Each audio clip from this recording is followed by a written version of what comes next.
जीतने के बाद 20% को खुश करने के लिए 80% वालों को बलि का बकरा बनाया जाता है। हम उन नीतियों के विरुद्ध चल रहे हैं। तो क्या लग रहा है कि इस तरह के जो विरोध करने वाले हैं, क्या वो नीति रहेगी जो आपको उस नीति के साथ चुनाव मैदान में जाइएगा? देखिए, हमने पहले भी कहा और अब भी हम कह रहे हैं कि हमारा कभी भी मकसद चुनाव लड़ना नहीं रहा था, परंतु जो भी व्यक्ति, मैं पुनः कह रही हूँ कि भारतीय जनता पार्टी देश की वो पार्टी है जिसने राम मंदिर का बात नहीं किया, राम मंदिर बना के दिया।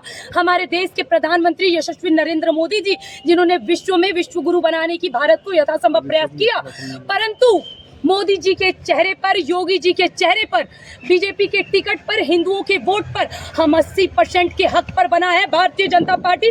और राम मंदिर निर्माण हम जैसे लोगों ने करवाया है, हम जैसे पागल युवाओं ने करवाया है। अगर उनके जनप्रतिनिधि जीतने के बाद हम हिंदुओं का पक्षधार नहीं लेंगे तो क्षमा करें, हमें उनके विरुद्ध तो कुछ न कुछ करना होगा। क्या इस बार आएंगे भारतीय जनता पार्टी के समर्थन में पिछले बार की अपेक्षा? देखिए, हमारा वक्त खराब है, हमारा रक्त खराब नहीं है। कितना भी होंगे तो भारतीय जनता पार्टी के, परंतु जनप्रतिनिधियों को ये जल्द से जल्द सोचना होगा कि अब अगर आप 80% की आबादी से जीतते हैं तो कम से कम 20% को खुश करने के लिए उन 80% का इतना विरोध मत करिए कि दिल से उन्हें श्राप देना पड़े। तो क्या लग रहा है कि जो अंतरात्मा की पुकार आपको इस चुनाव के में जो है घसीट कर लेके चलाया है?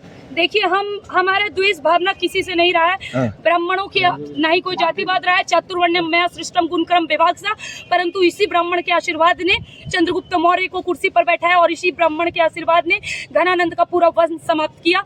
अब यही कहना चाहेंगे कि इस जगह पर एक दिग्गजों की, एक बाहुबलियों की भूमि कहलाती है जमुई जिला, वहाँ पे एक ब्राह्मण की बेटी को हनुमान चालीसा का पाठ करने पर उस पे गलत आरोप लगाकर 48 दिन का कारावास और झूठा मुकदमा जो झेलना पड़ा है, उसका हिसाब तो होगा। 25 का हिसाब 25 में। हम कल भी इसी प्रकार बात कर रहे थे, आज भी कर रहे हैं, और जब तक हमारे शरीर में प्राण रहेगा हम बगावत करते रहेंगे, क्योंकि हमारा लड़ाई सदैव सनातन धर्म के विरोधियों से लड़ा। तो 25 का हिसाब 25 में होगा, इसका खामियाजा किसको भुगतना पड़ेगा? अरे भैया, कह रहे हैं कि खुशबू पांडे इतना गुस्सा में काहे दिख रही है? अरे गुस्सा, उस वक्त भी गुस्सा में थी। ना आप गुस्सा में ना, नहीं, उस वक्त भी गुस्सा में थी जब हमें घेर लिया गया। ना आप गुस्सा में ना, गुस्सा क्यों नहीं आया? आपका ये स्टाइल है, इनका स्टाइल है। हम ही बोल रहे हैं कि ये जो खामियाजा किसको भुगतना पड़ेगा? जो कह रहे हैं 25 का हिसाब 25 में करेंगे, इसका किसको खामियाजा भुगतना पड़ेगा? 48 दिन का जेल हमने अपने भरोसे किया क्या? ठीक। सनातन धर्म के लिए घात हमने अपने भरोसे करवाया क्या?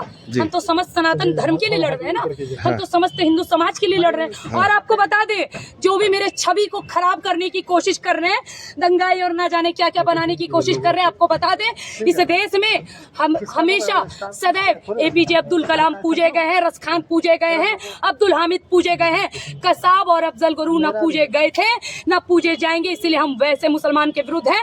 इसीलिए जो मेरा विरोध कर रहे हैं, थोड़ा सोच समझ के, क्योंकि पहले देशद्रोही आप मुसलमान का विरोध कर रहे हैं। यहाँ से मुसलमान कैंडिडेट भी तो खड़ा है। अरे भैया, आप सबसे हाथ जोड़ के निवेदन है, हमको कोई कैंडिडेट से मतलब नहीं, बस यही कहेंगे, आत्मघात हमारे ऊपर हुआ, अकेले युद्ध हमने लड़ा, हमला हमारे ऊपर हुआ, 48 दिन का जेल हमने भुगता, झूठा मुकदमा हमने भुगता, हर 15 दिन में आकर सिग्नेचर करना सनातन धर्म के लिए किया है, मेरा अकेले का कार्य नहीं था। अभी याचना नहीं, रण होगा, जीवन जय मरण होगा, जब तक प्राण हम लड़ेंगे। वाह, बहुत बधाई हो, एकदम।